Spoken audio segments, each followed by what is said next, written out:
NIF 16. Arrendamientos. Objetivo. Esta norma establece los principios para el reconocimiento, medición, presentación e información a revelar de los arrendamientos.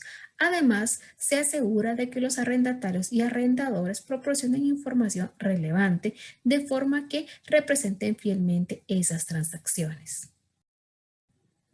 Alcance.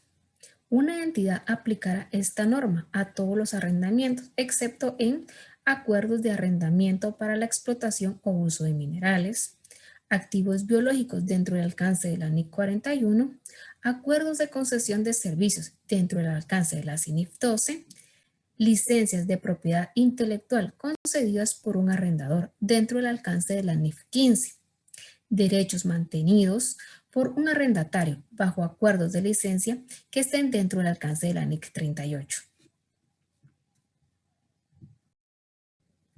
Exenciones al reconocimiento. Un arrendatario puede optar por no aplicar los requerimientos a arrendamientos a corto plazo, arrendamientos en los que el activo subyacente es de bajo valor. Si opta por aplicarlos, el arrendatario reconocerá los pagos por arrendamiento asociados con los arrendamientos como un gasto, de forma lineal, a lo largo del plazo del arrendamiento o según otra base sistemática. Identificación de un arrendamiento. Al inicio de un contrato, una entidad evaluará si el contrato es o contiene un arrendamiento. Un contrato es o contiene un arrendamiento si transfiere el derecho a controlar el uso de un activo identificado por un periodo de tiempo a cambio de una contraprestación. Un periodo de tiempo, por ejemplo, es el número de unidades de producción que un elemento del equipo se usará para fabricar. Separación de componentes de un contrato. Para un contrato que es o contiene un arrendamiento, una entidad evaluará cada componente del arrendamiento dentro del contrato como un arrendamiento de forma separada de los componentes del contrato que no constituyen un arrendamiento. Plazo del arrendamiento. Una entidad determinará el plazo del arrendamiento como el periodo no cancelable. El periodo no cancelable es cuando el arrendatario no puede cancelar el plazo a menos que exista una penalización. Sumado a esto, hay que agregarle los periodos cubiertos para la ampliación del arrendamiento. Esto si el arrendatario ejerce esta opción, es decir, tenemos el plazo del arrendamiento de 1 año más 6 meses de ampliación.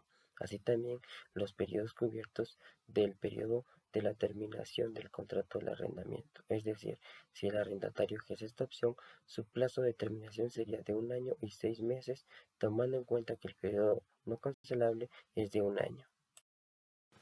¿Cuándo se puede modificar el plazo del arrendamiento?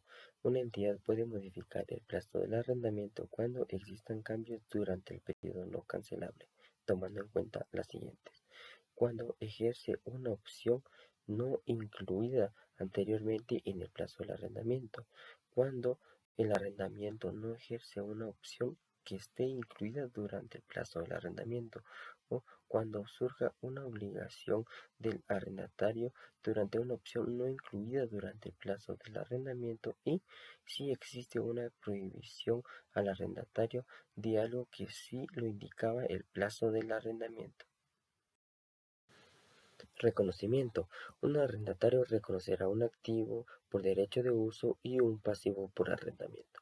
La medición inicial indica que a la fecha de comienzo un arrendatario reconocerá un activo por derecho de uso al costo, es decir, el valor inicial del pasivo, algunos pagos iniciales al proveedor, costos directos iniciales como por ejemplo pago a un agente por comisión por adquisición de arrendamiento, incentivos recibidos y costos de desmantelamiento. Así también indica que el reconocimiento inicial para un pasivo es el valor presente, es decir, traer todos los pagos futuros al valor presente. Medición posterior.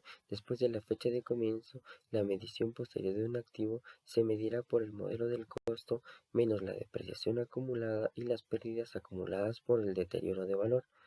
La medición posterior de un pasivo después de la fecha de comienzo se medirá por el incremento en libros del interés para reflejar un pasivo del arrendamiento. así también reduciendo los pagos efectuados sobre el arrendamiento y midiendo nuevamente el incremento en libros de las mediciones para realizar la modificación del plazo del arrendamiento. Compañeros, muy buena tarde. Mi nombre es Stephanie Solórzano y vamos a hablar acerca de la medición posterior del pasivo por un arrendamiento. En el párrafo 36 de la NIF 16, la norma dice que después de la fecha de comienzo del arrendamiento, que si vamos al apéndice nos habla acerca de la fecha del comienzo, vamos a hacer una pequeña pausa ahí. Dice que la fecha de comienzo es la fecha en la que un arrendador pone un activo subyacente a disposición de un arrendatario. Entonces, partiendo de ese pequeño concepto, la medición posterior indica que después de esa fecha, el arrendatario puede medir el pasivo por arrendamiento de tres formas. La primera puede ser incrementando el importe en libros para reflejar el interés sobre el pasivo por arrendamiento. La segunda sería reducir ese importe en libros del arrendamiento para reflejar así los pagos por este arrendamiento que se realizaron durante el periodo. Y la tercera sería midiendo nuevamente el importe en los libros para reflejar estas nuevas mediciones. Vamos a hablar acerca de la presentación. La norma da los lineamientos para la presentación de información sobre arrendamientos en los estados de situación financiera, en el estado de resultados y en el estado de flujos de efectivo. Vamos a empezar con el estado de situación financiera. La norma dice que el arrendatario aquí debe de presentar los activos por derecho de uso separado de otros activos.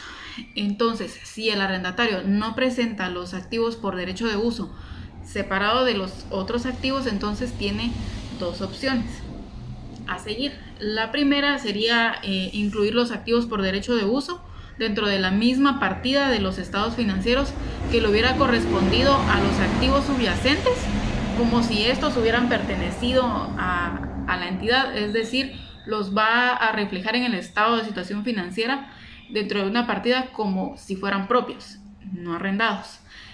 Y la segunda opción es que tiene que revelar en las notas explicativas qué partidas del estado de situación financiera utilizó para incluir esos activos de derecho de uso.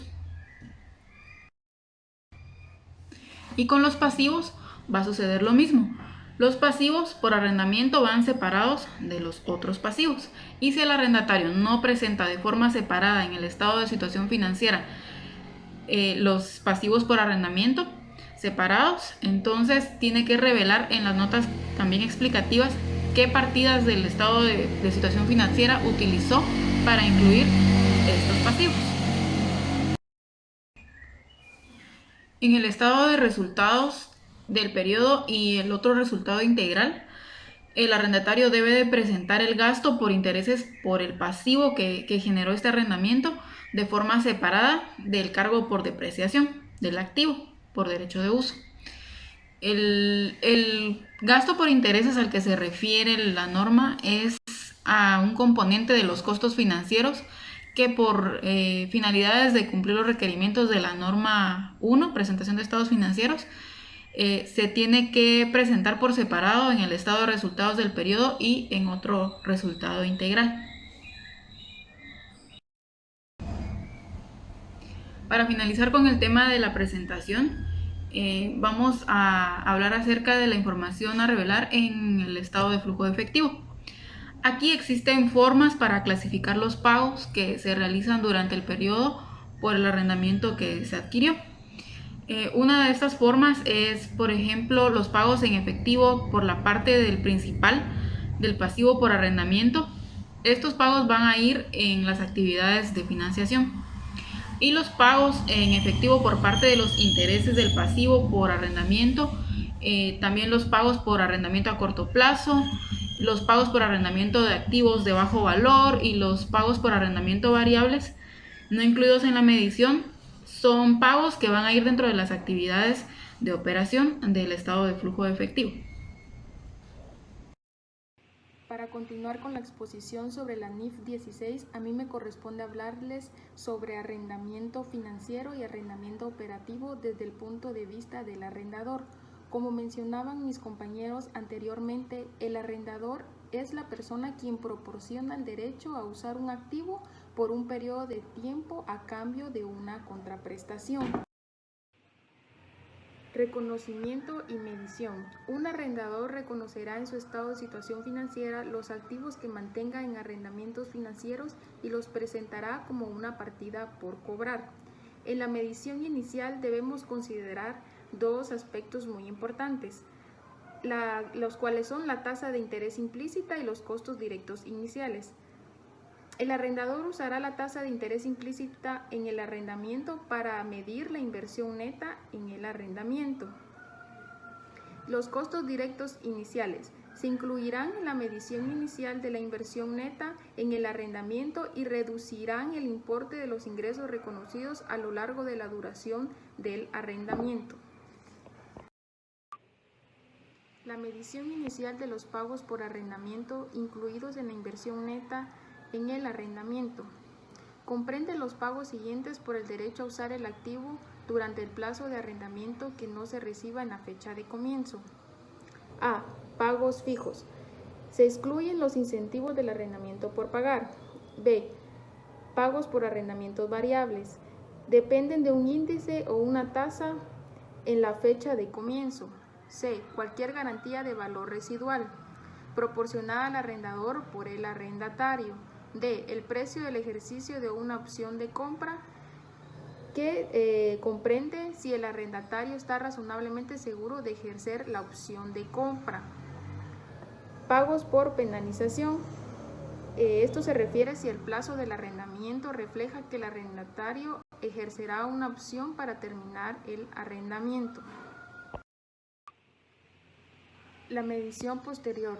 Un arrendador aspira a distribuir el ingreso financiero sobre una base sistemática y racional a lo largo del plazo del arrendamiento. Un arrendador aplicará los pagos por arrendamiento relacionados con el periodo contra la inversión bruta en el arrendamiento para reducir tanto el principal como los ingresos financieros no acumulados. Los arrendamientos operativos, como mencionaban anteriormente, se refieren a aquellos que no transfieren sustancialmente todos los riesgos y ventajas inherentes a la propiedad, por lo cual su contabilización es más sencilla. En su reconocimiento y medición, la norma nos presenta dos situaciones muy importantes que el arrendador deberá tener en cuenta a la hora de registrar en sus estados financieros. Se reconocerán los pagos como ingresos de forma lineal o de acuerdo con otras bases sistemáticas, y un arrendador reconocerá como un gasto los costos, incluyendo la depreciación, incurridos para obtener los ingresos del arrendamiento.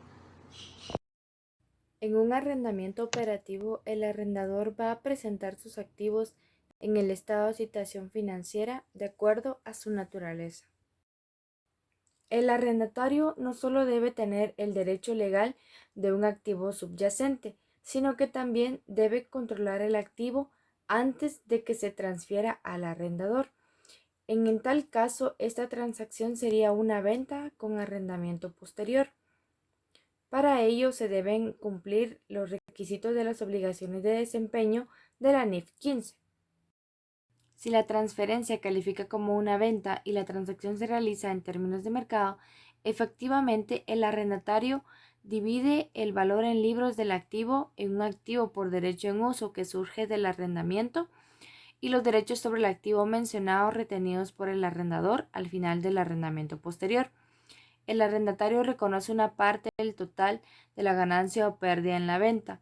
En sí se contabiliza bajo el modelo contable del arrendatario y el arrendador como una compra según las normas aplicables.